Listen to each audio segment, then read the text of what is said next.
Hey, I'm John Brooks with the City of Thousand Oaks GoGreen team, and I'm here with Michael Whitman, and he's actually a city resident in Thousand Oaks, and we're going to talk about biochar, which is a totally cool thing that we're just really learning about. We haven't known a lot about it previously, and something that's interesting is Michael was actually at the first Earth Day event long ago, back in 1970, and that just kind of sparked his passion for the environmental movement, and he's been with it ever since. And about 2006, he formed, was founded and became Chief Executive Officer of Third Planet Energy, Inc., a California biofuel company.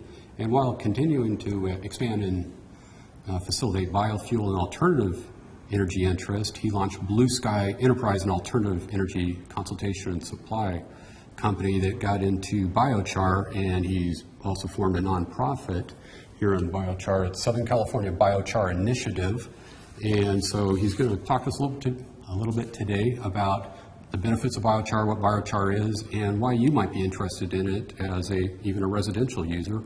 And we're starting to use it here in the city on some of our plantings. So it's a totally cool new thing that may have a lot of benefits for us, particularly as we're looking at some drought issues and water problems throughout California and even the world. So there's a lot of potential there for us. Michael, why don't you tell us, what is biochar? Sure, John. Thanks very much. Well, biochar is really very simple. It's elemental carbon, like charcoal to you and I. And it's a little bit different than the kind of barbecue charcoal that you might be accustomed to. It's basically carbonized wood. And the interesting thing about biochar is that the earth has been making biochar, putting it back into the soil for about 1 billion years now. Every time there's a natural fire that occurs, and if you've ever been in an area where a fire occurred, and you're there in the springtime, what do you see? You see all this char and ash laying around, and then you see what? Amazing growth coming out of it. It's the carbon that does that.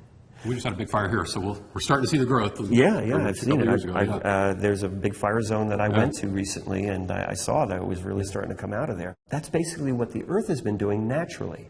So carbon in our soil is very important. Mm-hmm. But we have been suppressing our fires for 100 years. Right. We've been using petrochemical fertilizers, and we've basically depleted the carbon in our soil dramatically. So now we have an opportunity, because we've been made aware of this great technology that actually is about 3,000 years old.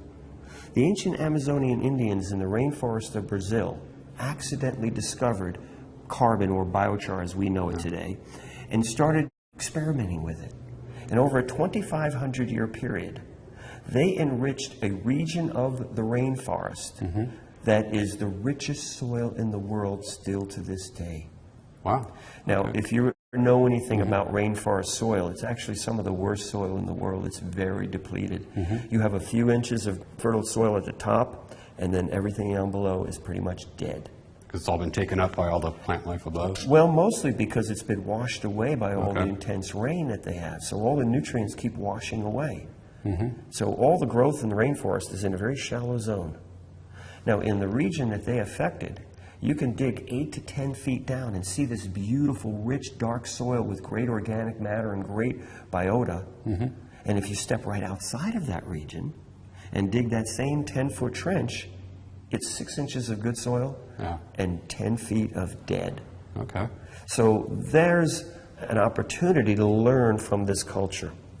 Now, these guys would be still doing it today if it weren't for what happened in the middle of the 16th century. Spanish explorers came down the river to visit these guys, or discovered them. And as the boat came down the river, they noticed 14 miles of buildings all along the river. And this amazing population of 2.5 million people. Normally, that region would only sustain 1/10 of that. Wow. But they enriched the soil, grew so much food, and had so much productivity, they were able to expand their culture. Okay.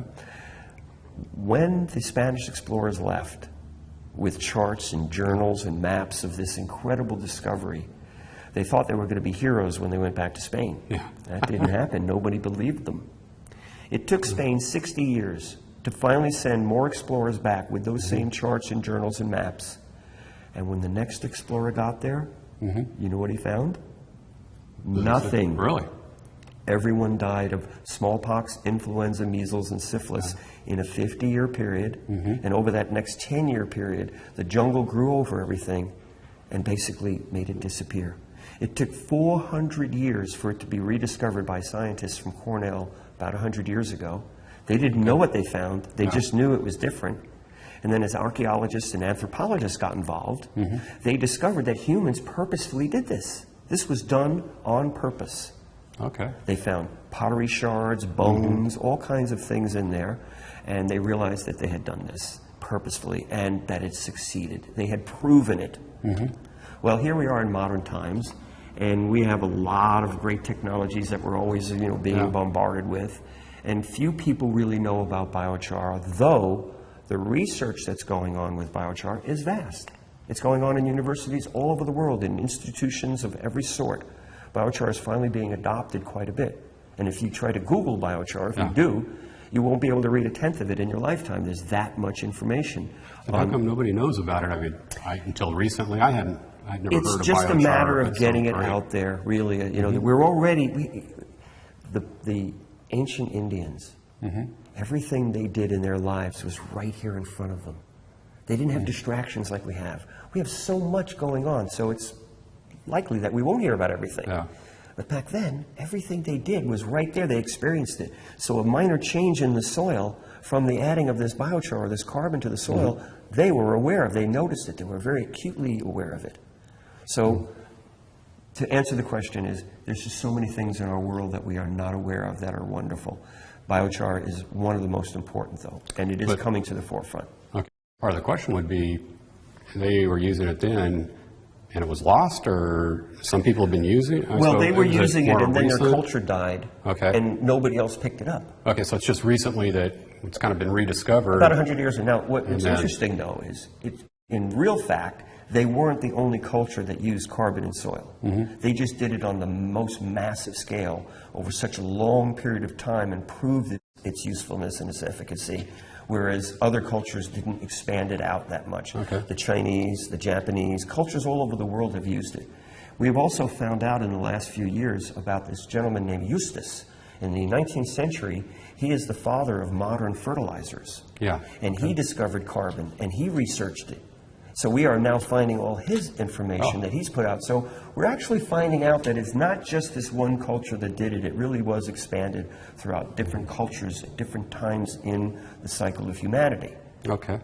So how do you actually use it? I mean, we've got a piece of charcoal here, if I can get it out.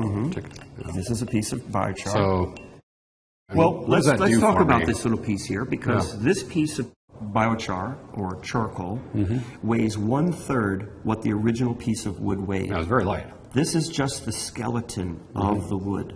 All of the organic material has been taken out of it. When you burn wood, it burns twice. First, it burns to this charcoal, and if you let it continue to burn with oxygen, it'll turn to ash. The ash is useless. We find very little use for it. You've heard of slash and burn, where they burn a whole area, they slash it down and then burn it. Well, it does add carbon back to the soil, but unfortunately it also puts a tremendous amount of greenhouse gases into the atmosphere. So I would prefer to call it slash and char. Slash it down, char it in the process where the gases don't go in the atmosphere, and it locks it into the char. So this piece of char right here has the surface area of more than 2 basketball courts. Wow. Okay. It's a lot of surface area. So what does biochar do? Well, it has 4 main points. First, it holds water quite amazingly. Because it's got all the surface area, so it's able to integrate it in? 30 times its weight in water. It helps drought tolerate and cut water usage. Now, you and I and everyone out there knows we are in a very severe drought situation. Biochar will play a major role in helping us mitigate that problem. It ain't going to eliminate it, but it will give us a big edge over what's going to happen when water gets even more scarce. So are there places that are actually using it agriculturally now? Or yes, it's starting to get awareness in big agriculture, but a large amount of home gardeners, community gardeners, and small property owners are picking up on it. Some wineries. It's really starting to get momentum at this point, but it still has more to go. So water retention and nutrient retention. When you establish biochar in your soil, you'll reduce the runoff of your nutrients by 80%. Okay. So not only does that preserve your fertilizers and nutrients, but it creates less havoc downstream as those things get into the water table. Okay. So two of the main features, water retention, nutrient retention, and the third is, if you look at this under a microscope, you will see amazing porous structure. That porous structure allows all the microbes in the soil, the bacteria, the fungi, and everything there to move into it. It's kind of like a super luxury condominium. Okay. Now, the roots start moving in, Yeah. and the hairs of the roots move in. And when all of that is combined in the same little environment, the root structure gets incredibly strong. We'll see output increase. We'll see quality increase. And if we're growing fruits, we're going to see our Brix level, which is our sugar content, rise 15 to 25%. Okay, and that makes the fruit sweeter. Sweeter and much tastier, and also more nutritious as well. The next feature of the biochar happens to be great for the environment, and that is that it is the finest and most significant way of sequestering carbon from the atmosphere of any technology that we know. And what does sequestering actually mean? Glad you asked that. What it does is this material, this wood waste, or other organic waste, Which could is from so a tree, abundant. right? It sits around in piles and in landfills, and what is it doing while it's doing that? It's decomposing. Decomposing and giving off methane. And, Methane, CO2, NOx, and other gases. What we do in our process, which is called pyrolysis, it's indirect heat without oxygen. We take this material and we put it through the system. Okay. And it just heats it up so dramatically that it drives off all the organic life inside, and that comes out as what we call syngas. We take that syngas and we make steam and electricity from it. So before the biochar comes out at the end, we're getting valuable products like syngas, steam, and electricity. That's great. And then we get our valuable product biochar, and the waste stream, small amount of CO2, which we capture and use in greenhouses and algae ponds, and the only other waste stream is water vapor. So we take in all this waste, process it into energy, and a valuable soil amendment, and just water vapor going in the air. So it's an amazingly simple process. It's ancient. Of course, the way we do it is extremely environmentally clean. Right. So sequestering carbon is very important. And as we expand the use of biochar worldwide, we are going to reverse the movie or the clock on carbon in the atmosphere more than any other technology. And while we're doing that, we're going to create more fertile soil. So biochar can be used in some of the worst ungrowable soil and turn it into fertile soil in a year or so, and we can start growing on these unfertile areas with less water and less fertilizers and less input. Okay. Talked about some of the uses and benefits there, the home, agriculture. Are there any others that we should? The main uses that we see with it is really in agriculture and home gardening and such. But there are other avenues that we can take biochar in. One small example is activated carbon. We all know whether you see it in our Brita water filters and air conditioning filters and air filters of all sorts. Activated carbon and biochar are cousins. We make it in the same process. Activated carbon is more processed and far more expensive, but it's an excellent use of taking impurities out of air and water. Biochar has those same qualities. In Europe, 90% of biochar used in Europe goes through a cow first. Really? Okay. See, we found that when you feed 2% of the biochar in the cow's feed, it cuts their methane emissions that they burp out so dramatically that it reduces dramatically the amount of methane going into the atmosphere. And they're actually a large crop. They're a large part. Right. And methane is 21 times more potent to the atmosphere than CO2 is. Right. So we really want to reduce methane. So first, reduces the methane in the cattle. It makes their digestive system incredibly healthy. It reduces botulism in cows by 90%. And it allows cattle to gain weight naturally without any hormones, steroids, or drugs of any sort. You can literally eliminate almost 99.9% of drugs in cattle by just adding biochar to their food, 2% ratio. Okay. When the manure comes out, we add 10% more biochar to that, compost it, and then use it. Now, one thing about biochar that is important to know is that it needs to have nutrients. You don't want to use biochar raw. So by going through the cow and then being composted, it grabs all those nutrients. Well, now, I don't have a cow at home, So what am I going to do? If I was interested in incorporating this into my garden, Well, you can what do would it I in actually- different ways. One way is if you are composting, yeah. probably the best way to use biochar is to put it in your composter with your compost as it's breaking Okay. down. It'll start to capture gases that are normally going in the atmosphere, so now you'll have a cleaner pile to the atmosphere. But most important, during decomposition, you lose almost all of your nitrogen. If you are lucky, you have 1 to 3%. It dissipates, it burns off, and it just leaches out. Biochar incorporated into the compost will preserve 50 to 75% of that nitrogen. Now you'll have very nitrogen-rich compost, which is not normal. Yeah, You so I don't usually have to add more. Yeah, so I don't have to go add That's stuff right. from. Okay. Worms love biochar. It helps a little with the decomposition, but it also, if you are doing home composting with a lot of food Yeah. and it smells, biochar will kill that smell very quickly. Okay.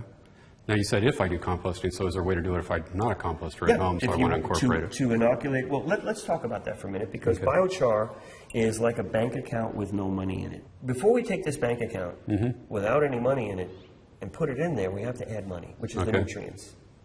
Then we'll get interest when we add it to the bank. So what are the If nutrients? we don't do it, and we put raw biochar on the ground, it will take nutrients for a period of time from the soil around it until it's full, and then it'll start giving out again. We want to avoid that. Okay. So the second way, besides doing it with composting in the process of composting, you can take finished compost. 1 part biochar to 3 parts of finished compost, mix them together, wet it up, let it sit for about 3 to 4 weeks, and it will inoculate it, and then you're ready to use it. Okay. The other way to use it, which I prefer because I'm usually doing installations for people and working with people to do it, and we don't have wait a month for the stuff to break down. So we will take the biochar, put it in a large bucket, and then put compost tea or compost extract in liquid form, along with some molasses, some kelp formula, some sea formula, a little humic acid, and a couple other little magical things that I add to my mix. Okay. And then we can put it in the char and let it sit for only 3 days, and it's ready. Okay. So we want to charge it or inoculate it before we use it. Very important. Okay. And I noticed we got this one here, and we've got different looking things here. This is a pelletized form of biochar. The other one is powder. Powdered biochar is very messy to work with. Yeah. So if you're starting to spread it in the field or you're using it out in the field, and a little bit of wind comes along, you can blow it into a neighborhood, a school, or all over the workers. So this pelleted form eliminates 95% of the dust. And when you want to get these going, you just wet the pellets, and they break apart into the small particles you want. And it's an easier, more convenient way of using biochar. Okay. So getting back to inoculation, there's a number of different nutrients you can use to do it. There's all of them work. Okay, now the one thing about biochar is that all biochar is not equal, but all biochar works, just to different degrees. So basically, even the stuff that you may get out of your fireplace, if you can remove the ash from it and separate the ash out from the carbon, you could use that. So kind of the log, it didn't burn all the way through. It might not be the level of this commercial char, but it still will work. And I get a question often comes to me is, can I take the ashes out of my fireplace or my fire pit out back and throw it in my garden? I don't recommend it. I recommend if you're going to do that and leave the ash and the chars together, put it into your compost. The ash in the compost will neutralize out. Ash has a very high pH. Okay. And if you start throwing that ash into your garden, you're going to upset your pH. But if you throw it into your compost, it'll neutralize it out when the compost is ready. Okay. So the best thing to do with your fireplace ashes and char and your fire pits and any other char that you may have is to put it into your composter. And of course, break the char down into small pieces. You can put it in a plastic bag and just kind of bang it with a hammer or a rock or something to make it into smaller pieces. So it's easier to break down in there and work with. If you threw this in your soil, you'd get a lot of usefulness from the surface, but deep inside it wouldn't penetrate. So we want to get it into small 1/4 inch or less particles. Which is why the one group went into a powder, but then you have the wind issues there, so it's kind of the difficulty working with it, because the one thing about biochar is it's okay to eat it, but you do not want to breathe it in. Okay. It's got a particulate. It's not very good to breathe in. What universities are really researching this? So it seems like it's got a lot of potential. So who's working with this?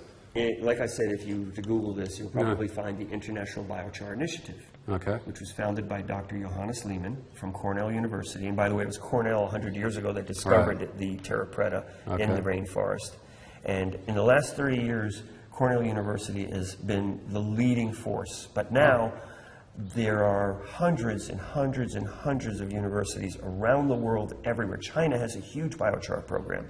Australia is going buggy crazy. Japan is catching on. Europe is using it. It's going everywhere. So it's really gotten big. And I work personally with University of California, Riverside, with Dr. McGiffin. And we have different projects going on researching it. And one of them is turf grass. Because we understand that some of the biggest water use is in turf grass, both for golf courses and municipal parks. So what we're trying to find is what the proper level of biochar is, so that when we put it into the sod and the sod is picked up and moved to a new place, the char is already in it. So it starts integrating into the new location. Immediately, and they start saving water immediately. So they're saving water at the original location, I would assume, making it, and nutrients. Yeah, the sod companies that make the sod, and then they cut transfer it, deliver it, charring. And now this not only is a good way to do it, but it saves a tremendous amount of labor in installing it to an existing area, because a lot of times they are redoing large, vast areas with new grass. So we're working on the water retention and the nutrient retention of that. We're also going to be putting a program together very shortly up in Ojai with a avocado farmer, and we're going to cut his water use because he can't make any money right now with the water prices. So we can cut his water by 30 or 40%. He's going to now be able to make money doing this. So we're going to establish there, and Professor McGiffin and his team are going to come out and do the research and create the white paper on that. There's so many projects I'm working with. One of the most exciting is my hometown, Thousand Oaks, California, using biochar in all new tree plantings. UC Davis has an amazingly big biochar program. UC Santa Barbara has a small one, and 5 students just got their doctorates, and they're doing biochar on that. And I've been working with them. And then Cal Poly Pomona, the Lyle Regenerative Center, is looking to get big into biochar. They see it, they know it. I did a presentation there 6 months ago and turned the whole crowd on. And I just did a session for the California Rare Fruit Growers Club of Los Angeles. So if I got, say, a 10 by 10 garden space and I want to incorporate it in mine, where would I go to get it, and how much would I get? Well, kind of how would I BlueSkyBiochar.com is the company that I represent. That's my company. And they're the ones that does a pelletized And we are the only ones that do pelletize. In fact, a lot of the other companies are trying to do it. It's not easy to pelletize. It was very difficult to formulate how to do it. But eventually everybody will have pelletized biochar. So BlueSkyBiochar.com is my resource. I also have the Southern California Biochar Initiative, our nonprofit, that we teach people. We go to community gardens, we go to events, to clubs, and we talk about biochar, not just how to use it and what it's about. We teach you how to make it. So I don't have to have a $50,000 facility to do this. I can make it in my backyard? You can make biochar in the same. Be okay with AQ, the Air Quality Management District, and all? Well, you know, if you're making it on small scale, that's not a problem. Just not big scale. You know, if you know how, you can make biochar with a match and a shovel. By digging a specific kind of a pit and then covering it with dirt when it's to let it go overnight and smolder, and then turns all the carbon, all the wood into the char. Now there's 500 ways to make biochar. You have little cook stoves that are going into developing countries that you don't need any normal fuel. You don't need kerosene. You don't need to chop trees down. You just take the materials that are around your home, waste wood chips, waste twigs, leaves, even dried dung. Put them in this little stove. It uses a very small amount of material to cook very hot and very cleanly. These biochar cook stoves have reduced all of the respiratory problems that people have in their homes in developing countries, gave them a cheap fuel that's laying everywhere around them, so they don't have to deforest and they don't have to use kerosene. And when they're done, there's char in the bottom of the stove, and you put it out into your garden area. So, and help improve their food source. And so there's like so many different ways of making biochar, and I'm willing, you know, through our nonprofit, we have a whole array of pieces of equipment that when we do a demonstration, we show people. So most people are not going to make it. But we want to teach people how to make it, how to use it, how to buy it, because you do need to learn how to buy it. I mean, there's so many out there. Some of them are just too expensive. You know, you want to be able to get a moderately priced product that's very high quality. And not everybody, some of them are doing it in backyard situations and putting it on the internet and selling it. And there's nothing, like I said, they all work to some degree. Right. But the commercial products work far better because they're really fine-tuned to have More the quality best, control. best surface area, the best material to use. Like we like to use hardwoods and softwoods, but you can use coconut shells. You can use walnut shells, any hard organic material. In my home, we don't throw any olive pits or fruit pits or avocado pits away or any shells from any nuts. Oh. I keep them all. I put them in a big container. I let them dry in the sun. Okay. And then when I have my next biochar demonstration, I use them and make biochar out of them.